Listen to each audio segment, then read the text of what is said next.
Since gustong may try ni Bro Alfred yung motor natin, magpapalit kami ngayon. So ako gagamit ng GS. Yun, iba yung alog pagka umandar eh, no?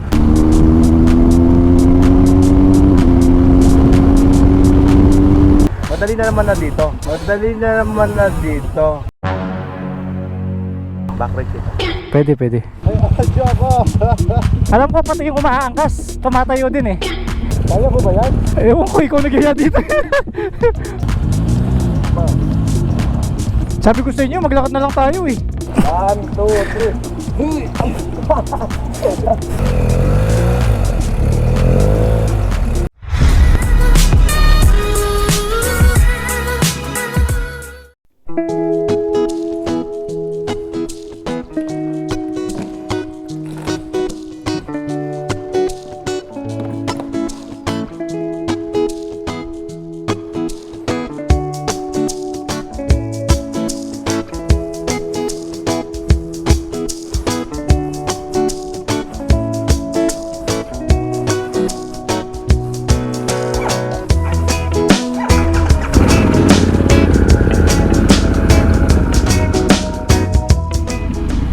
Ngayon, first time kong kakargahan ng gasolina tong Pan America Harley Davidson. At medyo bobo pa ako sa paggamit nito. Mataas siya, no? Tapos yung stand, kailangan siguraduhin mong nakasagad. Ayan, o. Buti, di susi siya, no? Ba, ang ganda ng helmet niya, mayroong buhok. Wala man sa kanya yung hams, oh. Ngayong araw pupunta tayo sa Luisita, Tarlac para makipagkita kina Alfred Watermax dahil pupunta kami sa Tarlac, Tala. Hindi ako familiar doon, so alamin natin kung gaano kaganda ang lugar.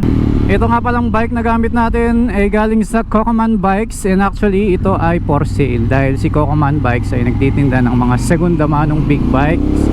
Isa siya sa kilalang nagtitinda ng mga big bikes dito sa Pampanga. May bato. Sarap din yung ilin, no? Tapos walang talbog sa lubak. Talagang ina-absorb niya yung uneven road, or kagaya nitong sementado na parang aspaltado lang sa kanya. Ito yung dalawang sinasabi ko, ang ganda ng helmet nila, oh. May mga buhok-buhok pa, oh. Makaluma lang yung style ng kanyang side mirror at yung tangkay ng kanyang side mirror eh very basic lamang, ano. Okay. Ito lang medyo mahirap yung pag-u-turn dahil mataas yung motor, no. Medyo mababaw pa yung kanyang clutch lever, kaya kailangan ginagas natin pagka magti-take off kasi pwede siyang mamatay.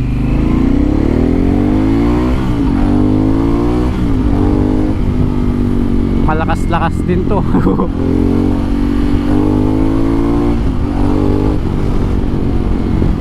1,250cc din to.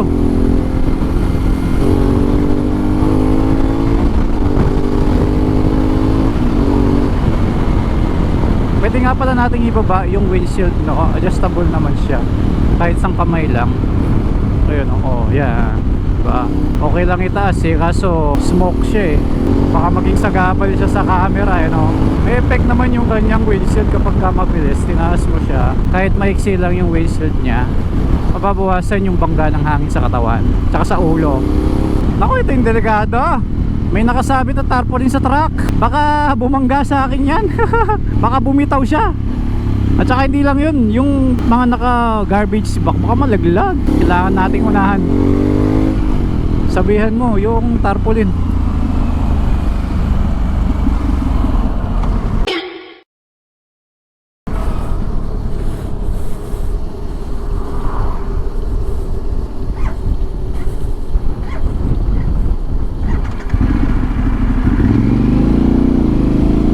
Ang bilis umangat ng speed niya, oh.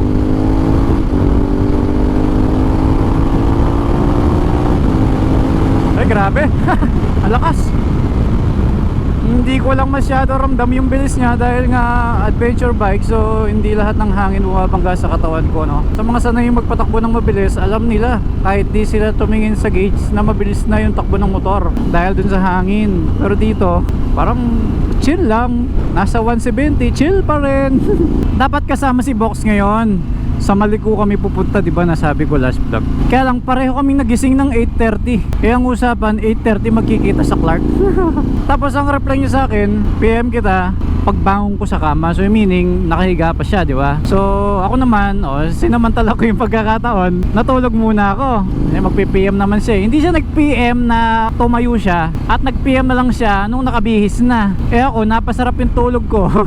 Tumuloy-tuloy yung tulog ko hanggang alas 12. Dahil nasanay tayong nakakahiram ng mamahaling motor. Isipin mo yun, parang hindi man 1.2 million yung ginagamit kong motor. Samantalang sa 1.2 million pesos, ang dami mo nang mabibili. Maseset up mo na ang iyong Raider.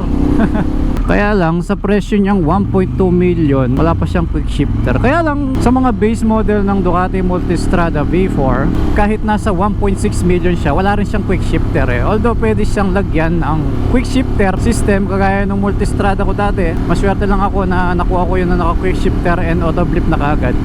So ito, based dun sa YouTube video na napanood ko, meron daw nabibiling quick shifter para dito. Malaking bagay din kasi yun, adventure bike. So kailangan relax ka. I mean, effortless yung pagdadrive. Kasi nga adventure, so meaning pang long ride mo, di ba? Pero para sa akin naman, pag medyo tinatabad akong pihitin yung clutch lever ko, kaya ko namang i-quick shift nang hindi na nagka-clutch.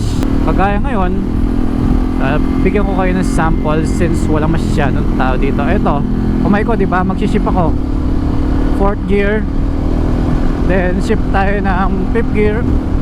Ayun yung 5th gear. Then 6th gear. Ayun, 6th gear. Downshift. Downshift. 3rd gear. Upshift.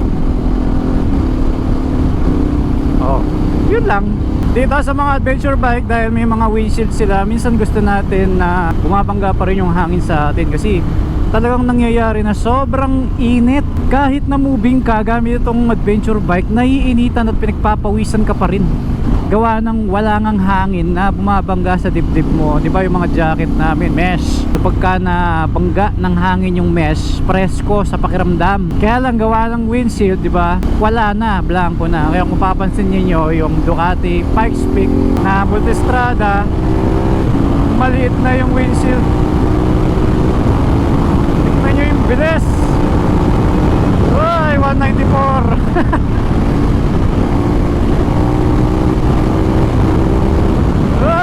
Tama na.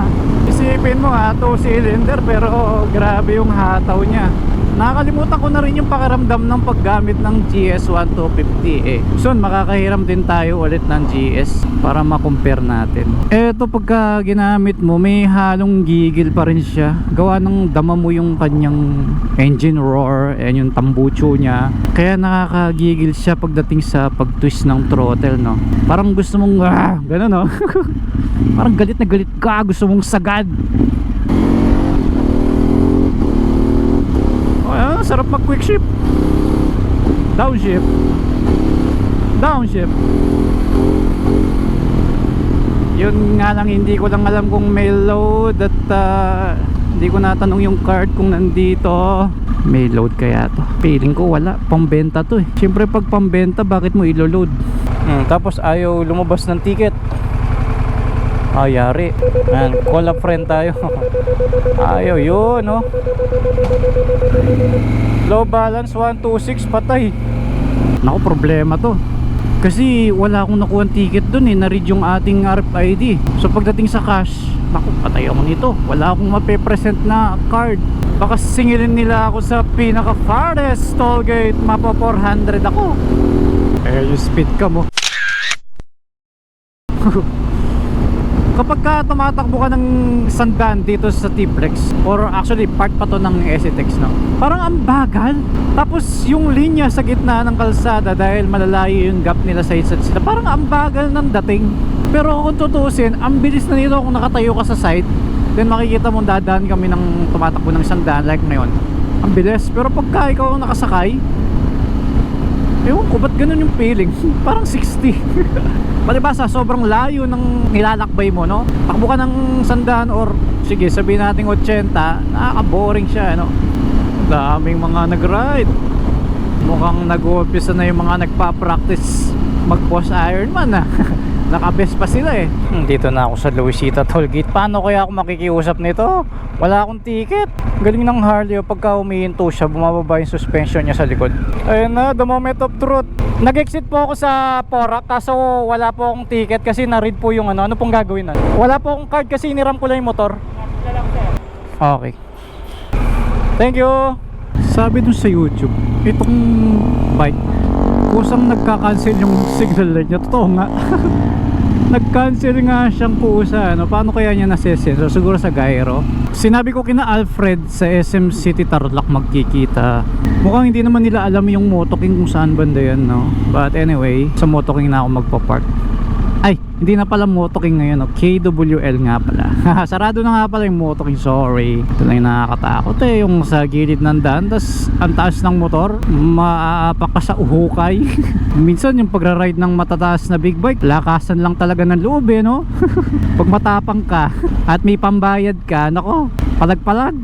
Tapos hindi sa'yo, no? Ay, for sale pa. Ay, Diyos ko Lord. Hindi, may pang collateral naman ako, nandun yung Z1 ko eh.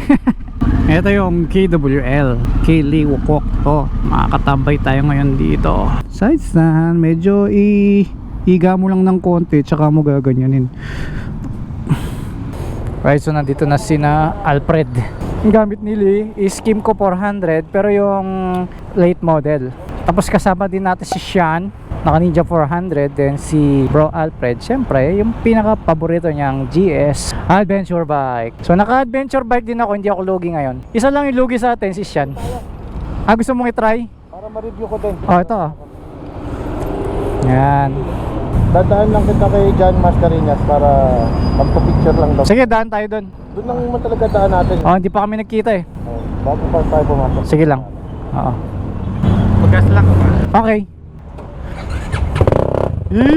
Naka-Orion pala yung tambucho, oh. Since gustong may try ni Bro Alfred yung motor natin, magpapalit kami ngayon. So ako gagamit ng GS. Uy, ang gaan. Nakagamit na naman tayo ng GS. So start tayo. Yun, iba yung alog pagka umandar eh, no? Kasasabi ko lang na sana makagamit tayo ng GS eh. Iba talaga yung GS. Napaka ano niya, alam mo yon, yung ang gaan niyang i-drive. Pag tinignan mo, ang laki-laki, parang ang bigat. Pero nung sinakyan ko, grabe talaga yung GS eh, no? Kaya pala ang daming naka GS eh, no? Tapos ito yung GS na gusto ko, mataba yung tangke. Kaya pala si Bro Alfred, trip na trip niya yung motor na to, no? Tsaka responsive pagka binobomba mo, no?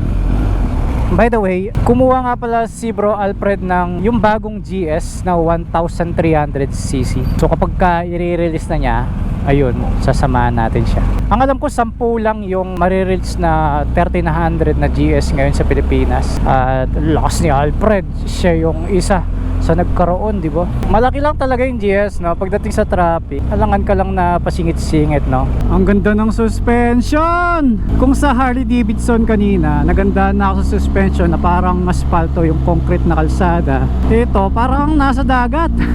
Yung tipong pwede ka na makatulog at hindi ka maaabala kahit nalulubak ka dito sa GS. Tapos napakalakas ng brake niya, no? Pitik-pitik lang talagang nagre-response yung preno.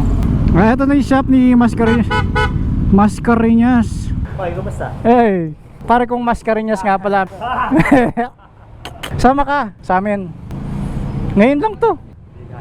Sayang eh, no? Siyempre negosyo muna.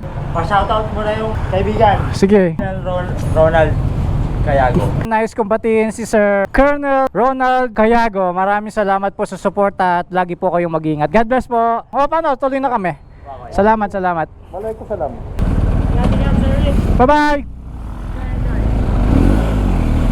So yun na nga po si Idol Mascareñas. Sayang hindi lang siya makakasama, no? May inuuna siya ngayon, no? Anyway, importante lang napasyalan natin, di ba? Sarap! Sarap!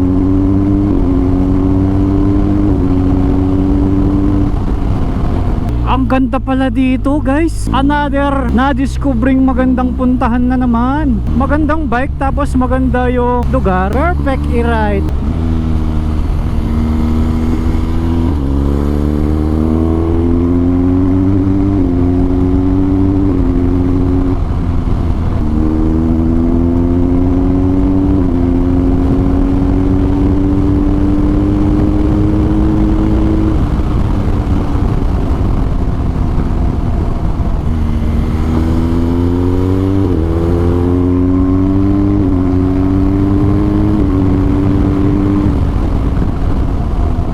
Dito naman sa power ng GS 1250 ni Bro Alfred, kung i-compare natin dun sa Harley, mas mabilis makuha ni Harley 180, 190 na speed. Dinig nyo ba yung tambucho ng GS? Kung halimbawa bibili ako nito, okay lang ba sa inyo yung tunog? Kasi syempre sanay tayo sa 4 inline cylinder, di ba? Pero kung sobrang layo ng biyahe, syempre dapat doon tayo sa adventure bike, no? Hala, ang ganda, grabe yung view, solid oh. Tapos ang payapa ng kalsada, ang dami palang mga bulubundukin dito oh. Ang presko na ng hangin dito. Tingnan nyo, kahit konti lang yung dumadaan, talagang well developed yung kalsada. May mga barriers pa na ganyan, no? May pintura pa. Nice yung view, di ba? Ang presko, natatakpan ng bundok yung araw, kaya lumamig bigla yung hangin dito. May arko tayo nakikita, syempre magse-selfie muna ako dyan. Tignan nyo, ang daling gamitin ng GS San Jose. May tumatawag, mukhang lumagpas ako ah. Ali, Nasobra ka ata. lumagpas ako? Andito sa may kasulinahan, nakita mo? Okay. Sige, balik. Ako sa kando, hindi kita, no? Sige, balik ako dyan. Okay. Buti na lang, kuminto ako dito sa arko. Kundi hindi ko nalaman na lagpas na pala ako. Pero at least nakita natin yung view dito, di ba? Hindi pala natin kailangan magsapalaran sa daang Kalikasan dahil siyempre sarado pa yung daan doon, no? Dito pala, alam mo yun, mag-enjoy ka na. Eto si Lee, dito pala dapat eh. Ang galing oh, nag-hazard siya nung nag-sudden stop ako. Nakarating ako ng daang Kalikasan. Actually mo eh. Dito tayo dadaan. Ano, palit na tayo? Sige. Yung keep up. Okay naman na, na-review ko naman na. Grabe bro, ang pogi mo dun sa ano. Oo nga no, sabi ko nga pag bumili ako, paano masasabi nila kung okay ba o ano? Bro, binibidyo ko nga kita eh. Oo. Sabi ko, ito itsura ni Reed kapag ka nakasakay sa BMW. Oo. Kapag nakasakay ka dito, videohin kita mamaya. Sige. Ayun, kita mo yung view na yan. Wala pa palang sinabi yung kabila, mas okay pala dito. Ang ganda oh. Bagay na bagay yung motor ni Bro Alfred dito sa lugar, no? Ito yung bundok kanina nakikita ko oh. Kung medyo matigas lang yung suspension ng motor mo, medyo makakaldag ka lang ng konti gawa ng sementado kasi yung road. Dito mahirap lang din pagka inabutan ka ng gabi, talagang walang ilaw. Tsaka mag-iingat lang din sa mga bato-bato sa kalsada, lalo na sa mga kurbalang ganyan. Lalo na pag gabi, no? Baka magulat ka, bigla kang dumulas, no? Kahit anong ganda ng gulong mo, talagang pagdating sa buhangin, madudulas ka. Ayan, no? May buhangin, no? Tignan nyo ngayon, ang ganda ng suspension ng Harley. Parang katulad lang din doon, diretso lang yung pakiramdam. Nice! Para tayo nagtitrila.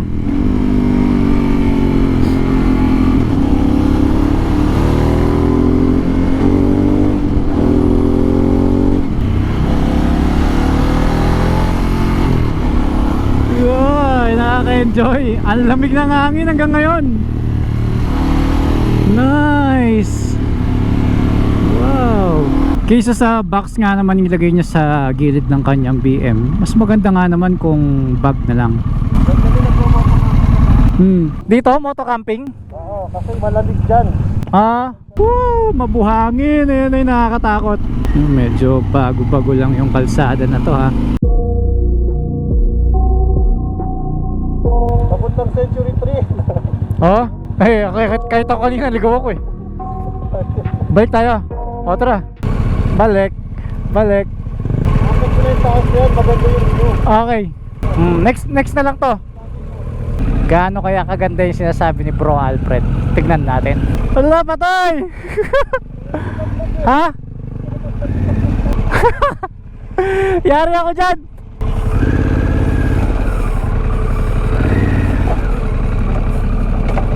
Buti naka all-terrain tires tong Harley. Ay, mahirap to. Mahirap! Mahirap, Lee, mataas to. Hindi akin motor to eh. Kung C1 lang yan, pwede naman mag-park dito eh. Tingnan mo naman yung daan, Lee. Pangit eh. Oh, mahirapan ako dito, Lee. Mabigat yung motor eh. Gusto may bato-bato ka. Oh, yun oh. Invisible motor na lang. Hindi pa dito? Alo? Madali na naman na dito. Backride kita. Pwede. Ay, adyo ako. Ah, okay. Hihi. Okay na?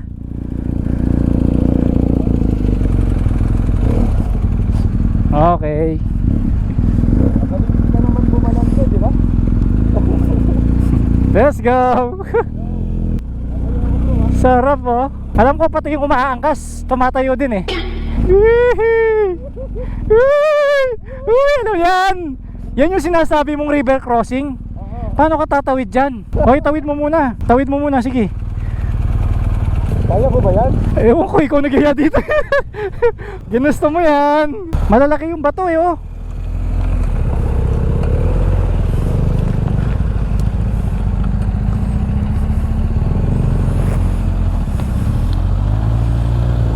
Kaya pa ng ninja yan? Kaya, kaso baka sumayad eh.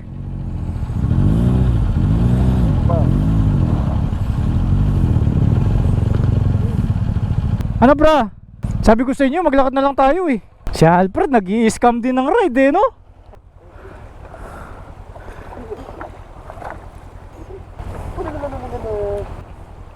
One, two, three.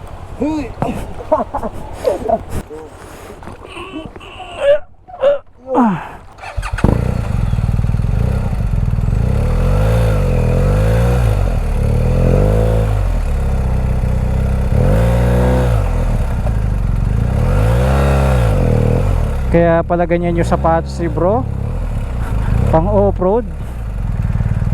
So yun, we decided na bumalik na. Hindi kaya eh. Kung si Bro Alfred nahirapan eh, 'di ba? Kami pa kaya. Ay, sila pala, nakaangkas lang pala ako. Bye-bye. Okay. Balik. Saan tayo niyan? Coffee shop? Ako doon lang tayo sa coffee shop kanina. Okay. Right. Kaya ko. Oh. And guys, dito na kami sa coffee shop. Success. Tara Lee. At least malapit lang sa inyo, 'di ba? Oo. Yun, sarap na may compartment eh, no? Mukhang maganda rin dito, guys. Yun, oh. Dito na tayo maghapunan, bro. Oh, ganda, oh. Parang may kasal lang, bro. Romantic. Oh, romantic, bro. Dapat may candlelight dito. Ay, kontralangaw. Ito yung in-order ko, carbonara, patisili, tapos ito yung inumin niya. Ito naman yung caramel macchiato. Tapos pugo to, bro. Yeah, pugo. Oh, fried pugo o magra-rice sila. Wow, bro. Ang dami naman nito. Ilang pieces to, bro? 1,000. Okay naman yung quality, eh, no? So, pagka pinilas to, bro, may iwan lang yung logo ko. Ayun. Ayos naman pala eh. Pero next time, dapat may dekalidad dito. Yan. Kasi sila yung nag-print. Oh, siya. I-flex mo naman yung dekalidad mo, bro. Siya yung dekalidad printing shop. Di lang makatingin sa akin kasi nakatingin sa araw. Sisilaw ako eh. Alam mo, ito yung gabing kailangan ito suot ko. Yan. Ano yun, bro? Ah! Dekalidad. Dekalidad. Oo. Oh, ikaw yung owner, di ba? Ito, yun. Oh, so gawin nating provider ng sticker si Dekalidad Printing Shop. 1,000. Ay, ilan to? 1,000. 1,000 piraso yung binigay ni Bro Alfred. At tignan natin yung quality pag binigay natin sa mga subscriber. Salamat, bro. Thank you, bro. Siyempre, lagyan natin yung logo. Sige, sa susunod. Ay, nilagay ko na, bro.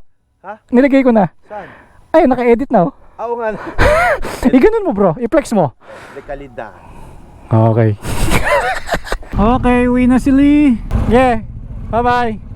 Sakto nga no? Along the way yung tirahan nila. Dito rin kami mag-exit ng expressway. Sabi nga nila, hiniram mong hindi full tank ang motor, isoli mong full tank. Ano ba naman yung magkano lang yung full tank nito versus naman sa 1.2 million na pinahiram sa'yo, di ba? Wow! May naputok-putok na motor dun So nandito tayo sa papasok ng expressway. Sila ay pa ganon, ako pa ganito.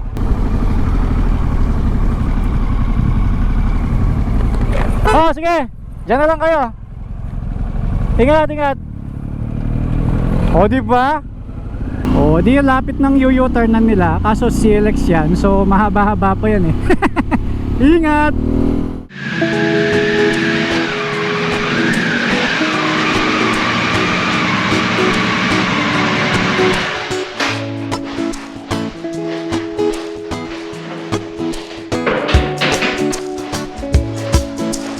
So yun guys, nandito na tayo sa bahay at thank God, safe na safe kaming pare-parehong nakauwi. Na-enjoy ko talaga sobra itong Pan America Harley Davidson, may parang box. At sa mga interested naman, makita o matest ride itong unit na binibenta ni Kokoman Bikes, i-message nyo lang po yung kanilang Facebook page. Yun, sulit naman yung ride at maraming salamat kina Bro Alfred, Likwok, and kay Sean. At sinamahan nila tayo sa ating adventure. Soon, baka makabili tayo ng sarili nating adventure bike, mas mapapalayo pa tayo. Although pwede naman yung mga other bikes natin. Right, hanggang dito na lang muna. See you again sa ating susunod na episode. Maraming salamat. Wait for speed.